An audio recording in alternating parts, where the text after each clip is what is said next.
Good evening, everyone. First, I want to express our condolences on behalf of Jill and I to Her Majesty Queen Elizabeth II, the entire royal family, and the people of the United Kingdom. Today would have been Prince Philip's 100th birthday. And I know there are a lot of people feeling his absence today. In addition, I'd like to point out that the greet from the British government has been exemplary. We've had a good first full day here in the UK. Prime Minister Johnson and I had a very productive meeting. We discharged and discussed a broad range of issues on which the United Kingdom and the United States are working in very close cooperation. We affirmed the special relationship, as is not said lightly, the special relationship between our people, and we renewed our commitment to defending the enduring democratic values that both our nations share, that are the strong foundation of our partnership. 80 years ago, Prime Minister Winston Churchill and President Franklin Roosevelt signed an agreement known as the Atlantic Charter. It was a statement of first principles, a promise that the United Kingdom and the United States would meet the challenges of their age and they would meet it together.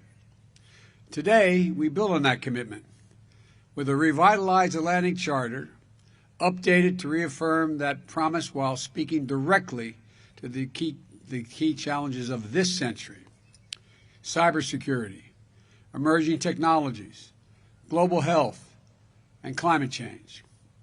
We discussed our common goals for driving ambitious global action to address the climate crisis.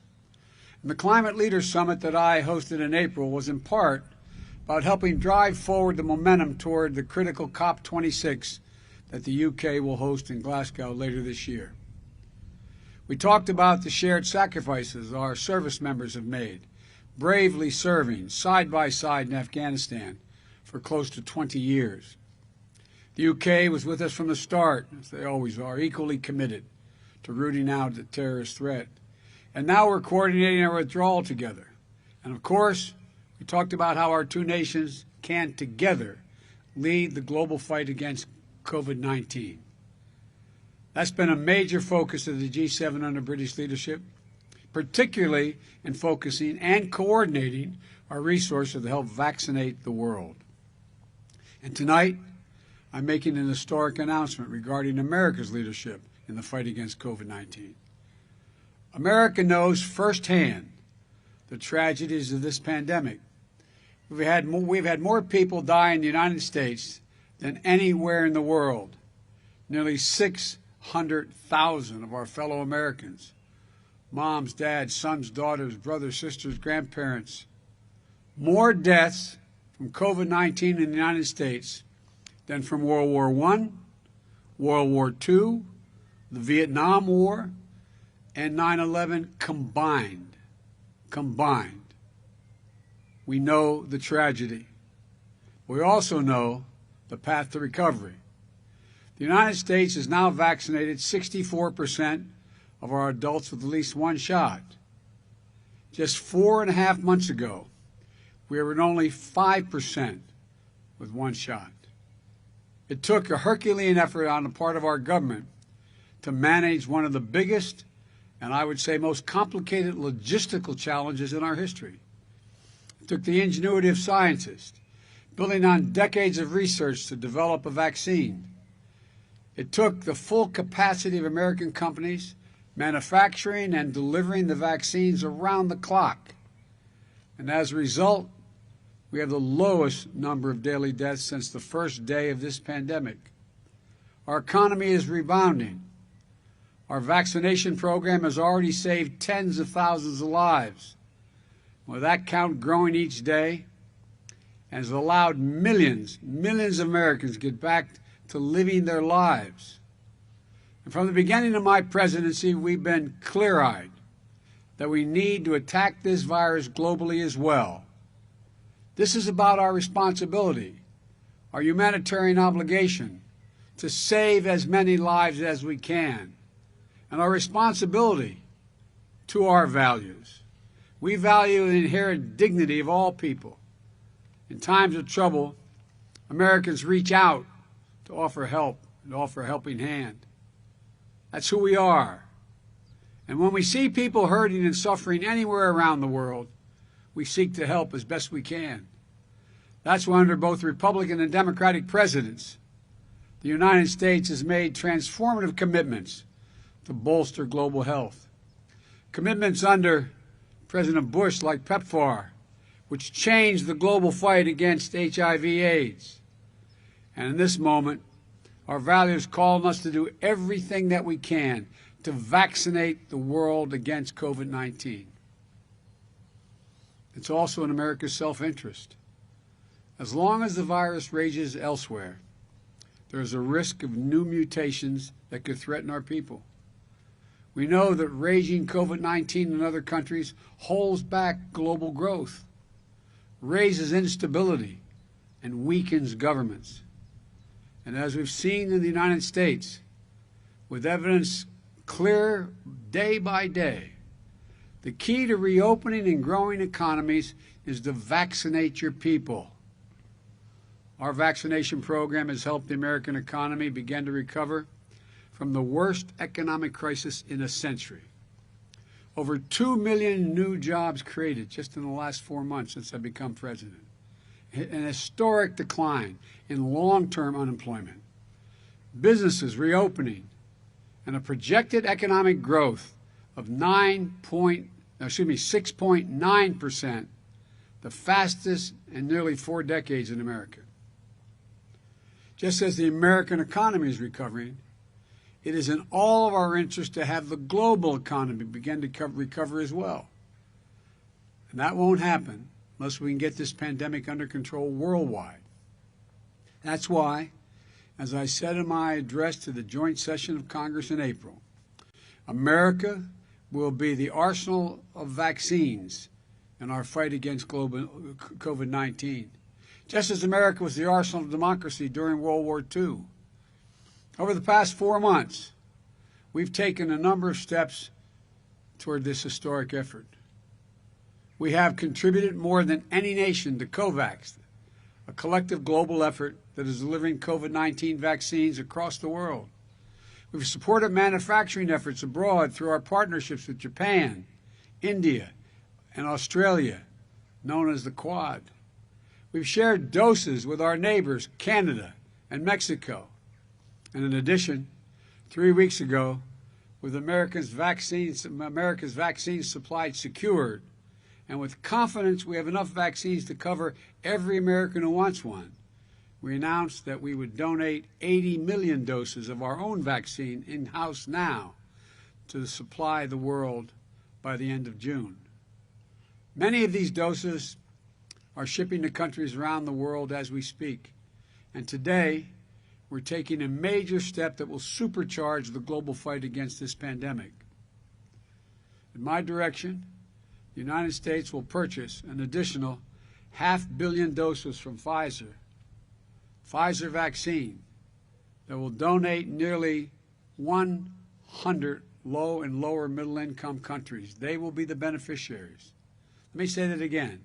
The United States will purchase 500 million doses of Pfizer's COVID-19 vaccine to donate to nearly 100 nations that are in dire need in the fight against this pandemic. That's a historic step. The largest single purchase and donation of COVID-19 vaccines by any single country ever. Importantly, this is the mRNA vaccine, which has proven to be extremely effective against COVID-19 and every known variant of that virus thus far. These 500 million vaccines will start to be shipped in August, as quickly as they roll off the manufacturing line.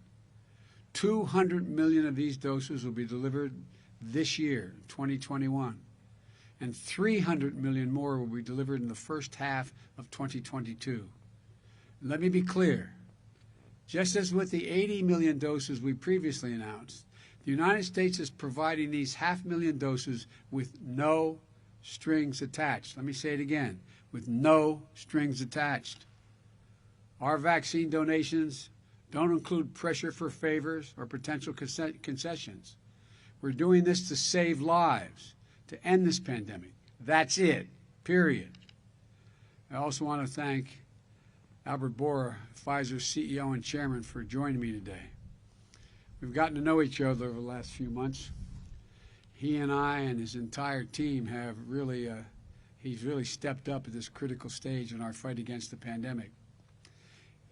And the plan is for 500 million doses that we'll be sending around the world to be produced in the United States, including at Pfizer's manufacturing plant in Kalamazoo, Michigan.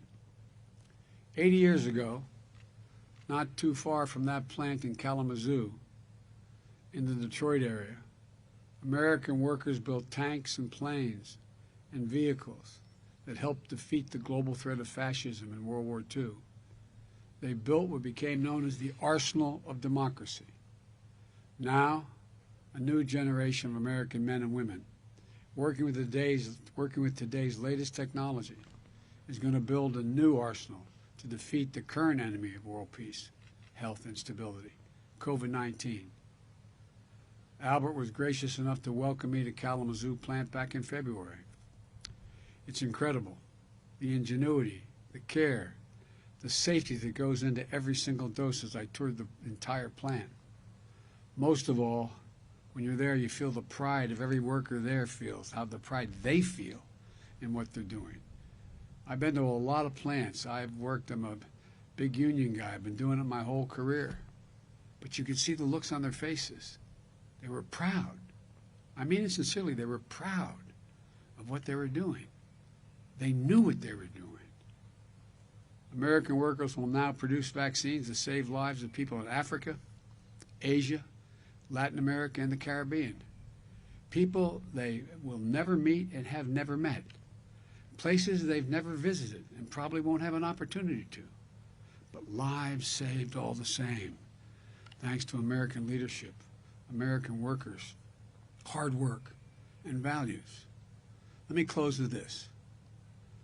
This is a monumental commitment by the American people.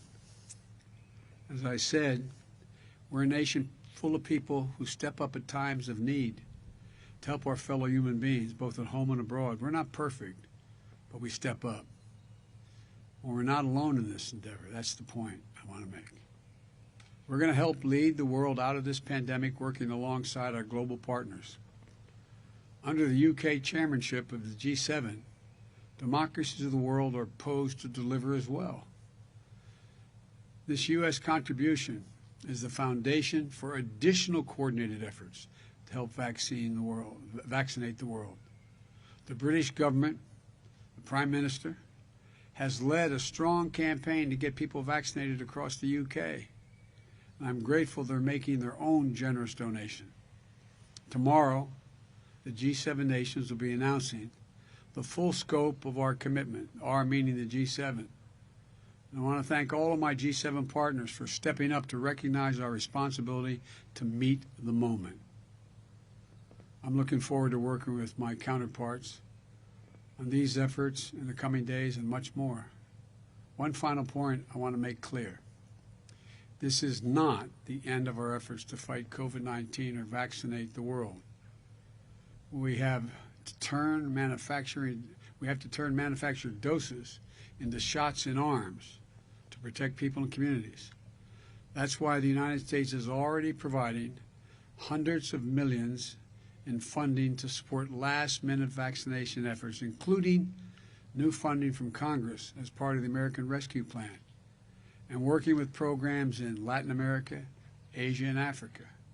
We're going to keep manufacturing doses, donating doses, getting jabs, as they say here in the UK, in arms, until the world has beaten this virus.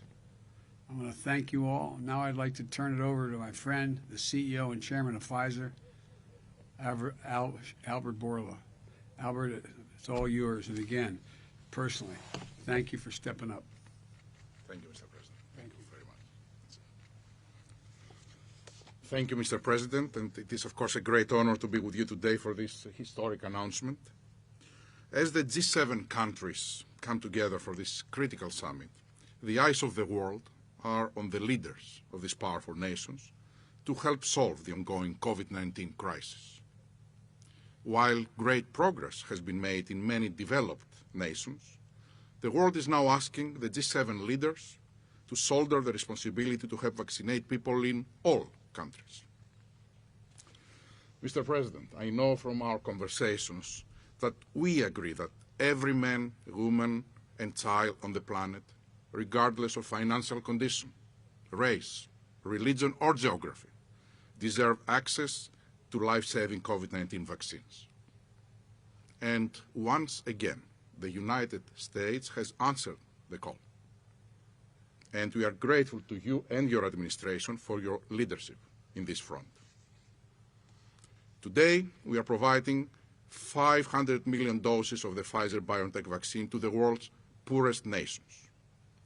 This will significantly enhance our ability to meet our goal of providing 2 billion doses of the vaccine to low- and middle-income countries over the next 18 months.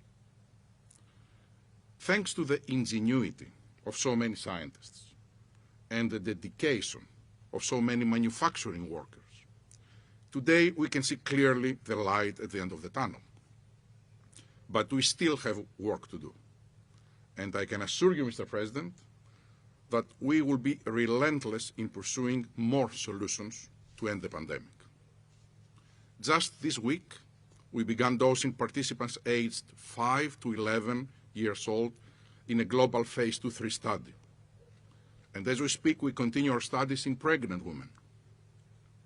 We are also closely monitoring and addressing the emerging variants. We are testing our vaccine's response to newly arising variants, and we are coordinating with public health authorities around the world on surveillance efforts. So far, data show that none of the existing variant strains has escaped the protection provided by our vaccine. I repeat, none, not one. Still, we have built a process to develop within 100 days a new vaccine if needed, God forbid. Our scientists are also pursuing an oral treatment against COVID-19. Initial indications are promising, and if things go well, we could apply for approval before the end of this year. But I wanted to finish by coming back to the importance of your announcement today, Mr. President. In a pandemic, everyone is only as protected as their neighbors down the street, as well as their global neighbors around the world. Today's announcement with the U.S. government gets us closer to our goal and significantly enhances our ability to save even more lives across the globe. Mr. President, I want to thank you for your leadership, vision, and partnership. We look forward to continue to work with your administration to ensure that science wins the battle against COVID-19. Thank you. Thank you. Mr. President, do you believe your meeting with Putin can change his behavior in a way sanctions have not yet? Mr. President, did you warn Prime Minister Johnson